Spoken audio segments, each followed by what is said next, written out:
asalaamaaleykum wa rahmatulah ñu ngi leen di nuyu di leen ziar yéen ñuy suivre ñëpp seen sama xalaat ñu leen di ziar baax dañuy fàttali leen seen programme plante de la semaine nag comme ni ngeen ko xamee semaine bu nekk dina am professeur Ousmane Ndiaye benn garab boo xam day sax ci réew mi mu ñëw waxtaanee njëriñ yi mu am ci wàllu wér-gu-yaram ak ni ñu koy jëfandikoo professeur ginnaaw bañ la nuyoo ziar la di ziar ñi ñuy suivre ñëpp tey li nga xamante ne moom lañ bëggoon nga ñëw waxal ñu si ay njëriñam garab gi mooy garabu dibuton lañ bëggoon xam.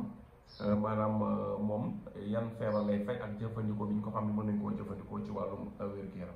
salaamaaleykum wa rahmatulah sëñ Ba maa ngi lay fay. dibuton dafa nekk garab yoo xam ne mag ñi fonkoon nañ ko lool. bëri njëriñ boo xam ne bëri na ko njëriñ. am li mën a fekk bëri na. garab moom bu mënee fekk ñaari feebar ba ñett rek. njëriñ bi bëri na sama na ko rombee. li ci doy waar mooy ñi dañuy xam lii ñii xam ne la ñuy xam leneen. mais dibuton garab boo xam ne baax na ci wàllu sibiru. ñi nga xam ne dañuy sibiru mën na koy utiliser. ñi nga xamante ni dañuy amee yenn feebar yi. feebar bi ci mel ni infection urinaire. wala fonctionnement urinaire. nga xam ne ci wàllu jafe-jafe tuur ndox dañ koy am. baax na ci loolu. ñi nga xam ne dañuy amee fièvre yaram buy tàng dibuton baax na ci. ñi nga xam ne dañuy amee maux de dents bëñ yu metti mën nañ ko utiliser lu bari. wax nañ ne aussi baax na ci anti cancer la wala koo xam ne da nga koy jëfandikoo lu bari. mën na am cancer du la dab du la yàq. dibuton waaw donc baax na aussi ci ñi nga xam ne dañoo amee drépanocytose. jigéen ñi nga xam ne dañuy amee règle irrégulière maanaam règle boo xam ne normal day ñëw tey dem bu subaa bi ñëw ak yu demee noonu baax na ci ñoom. ñi nga xamante ni jigéen ñi nga xam ne dañoo jëm ménopause nga xam ne seen règle day waaj di arrêté suñ koy utiliser bi ñuy dem ménopause boobu dina am benn jafe-jafe yu bari duñ ko am donc yàlla mën na leen cee dimbali bu baax a baax.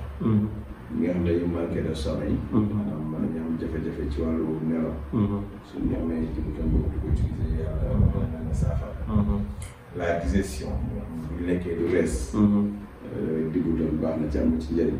digestion waaw day régulariser tension aussi. ñi nga xam ne am nañ tension buy yéeg hypertension mën nañ di ko utiliser. ñi nga xam ne dañuy manqué appétit aussi mën nañ di ko utiliser lu bari moom. ñi nga xamante ni dañuy manqué appétit sexuel. moom lañ doon waxtaanee. donc mën nañ koy jël ñoom di ko utiliser. ñi nga xam ne dañuy amee problème mu diabète. aussi dibuton baax na si ñoom day wàcce sucre bi. ñi nga xam ne dañuy amee hernie discale. hernie waaw. mën nañu jël dibuton bi. ñi nga xam ne dañuy amee les maladies de la peau. feebaru der. mën nañu jël dibuton di ko naan moom baax na si ñoom. ñi nga xam ne dañuy amee hémorroïde. mën nañu jël dibuton bi di ko utiliser di ko naan. ñi nga xam ne dañoo bëgg cancer comme ni waxoon na ko sax. prévention contre les cancers. en général daal yooyu mooy yi nga xamante ni moom. mën na koo saafara. yooyu dibuton am na ci njëriñ. macha allah dibuton moom comme garab bu baax la. dibuton. mais mën nañ koo am facilement ci ñi jaay. yomb na trop. voilà loolu jaay na tàkk. waaw parce que dafa am garab yoo xam ne boo ko waxee nit ñi mën nañ ko am nii ci dëkk bi. mais am na garab yoo xam ni peut-être day sori fa muy am. ñëpp du am ci am accès. boobu waaye jënd moo fiy des. moo fiy des waaw voilà. léegi bu demee ci ku dem ci jaaykat ren rek. moo nekk dibuton ñu jaay. tàkk bi. d'accord léegi nag ñu bëgg a xam tey koo xam ni moom am na feebar boo xam ni dibuton bi nga wax ni mën na koo faj. léegi mu bëgg a utiliser dibuton maanaam nan la koy doser ak nu mu koy utiliser. waaw su fekkee li ci ëpp nag reen bi la ñuy utiliser wala xob yi mais bu fekkee da nga jël reen yi en général parce que moo gën a bari. mën nga jël ñetti reen. ak ñeenti reen. reen waaw reen nga jël ñetti reen ba ñeenti reen. mu ci am baax ñetti baax ñeenti baax. nga raxas ko ba mu set. nga xool ko ci litre ndox. da nga koy xool jëlul ba xam. dibuton garab boo xam ne da nga war a xool ñu def la macération. boo xoojee di ko naan kaasu ataaya suba midi ngoon ñetti yoon ci jour suba midi ngoon su mu jeexee nga defaraat donc man daal moo gën moom wala kaas ataaya rek ci naan ba tey midi soir après les repas boo lekkee ba naan kaas ataaya soo añee naan lu toll kaas ataaya boo reeree naan lu toll kaas ataaya. d'accord incha allah. waaw loolu nga xamante ne jàppandi na. jàppandi na waaw macha allah incha allah. donc professeur ñu ngi lay remercier. jërëjëf loolu am na solo trop ñu bàyyi ci xel. voilà muy garab goo xam ne mu ngi tudd Dibuton. waaw taxul mu jafe kenn ku ne war nga ci mën a am accès. il suffit fi nga nekk am ko bu ko amul nga dem ci ñi jaay plante yi ñoom dinañ ko am te xam nañ ko ñoom ñu xam nañ ko parce que garabu cosaan la quoi voilà. kon professeur ñu ngi lay remercier xam naa dañuy jox rendez-vous ñi nga xamante ni ñoo ñuy suivre ci vidéo bii di ñëw parce que boo fàttaliku ko semaine passée. defoon nañu vidéo ci sexualité. waxoon ci ñi nga xamante ni dañuy am manque appétit sexuel maanaam daal sëy du nekk seen xel daal nga waxoon cause yi ko mën a indi ak tam bu yàggee jafe-jafe yi nga mën na ko indil doomu aadama bi. vidéo bii di ñëw nag dañuy ñëw ci li nga xamante ni moom mooy appétit sexuel bu bëri. comprendre loolu ndax normal nag normalul ak tam yenn jafe-jafe la war a mën nit ki ci wér-gu-yaram ak bu fekkee am jafe-jafe ñu nit ki di def moo mën koo moytu. waaw ak fee manque appétit la woon. fii nag koo xam ne daa mel ni Omarul Xays may dégg ñuy nettali ci histoire bi ne moom daa mel ni noonu la meloon. donc ab poète la woon bu mag boo xam ni.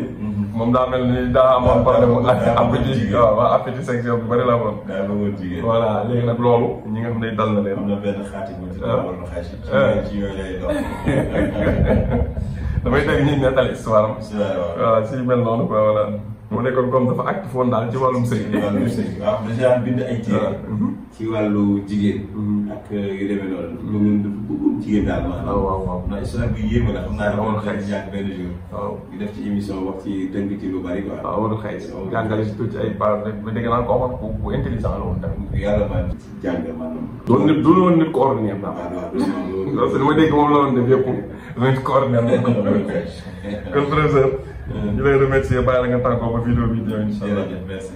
mbokki jullit yi mbokki taalibe yi ana ñi bëgg seen doom jàng alquran ju sell lool waaye itam ànd ko yarub lislaam bu wér lool daaray alquran yi nii ji wuyoo daaray Serigne Modou Gueye Pire nekkoon jàngalekatub alquran bu ñu ràññee woon lool waaye itam njiitu daara ji di wuyoo ci ki nga xam ne moom moo di docteur Ousmane Ndiaye nekk itam ku ñu ràññee lool fii ci réewum Sénégal moo waral itam mu taxawal daara joo xam ne nag dafa fas yéene jàngal gone yi waaye itam yar leen ci diine ak lislaam mu nekk itam daaray alquran joo xam ne daaray internat la maanaam gone yi dañuy nekk ci ay conditions yu baax maanaam daaray moderne nag boo leen ko déggee mu di daara joo xam ne gone yi dañuy nekk ci ay bonnes conditions waaye itam di lekk bu baax ci noonee itam am nekkuwaay bu baax boo xam ne dañ leen di toppatoo lépp loo xam ne soxla nañu ko waaye itam ngir ñu mën a jàng alquran ju sell lool te wér loolu itam waral docteur Ousmane Ndiaye di xam la ne classe bu nekk 20 personnes rek lay daal di jër ngir gone yu mën a nekk ci ay bonnes conditions ñoo ko déggandoo daw leen gaaw yóbbu seeni doom ñu jàngal leen alquran ju sell lool te wér waaye itam di leen xamal ni képp koo xam ne itam bëgg nga sa doom jàng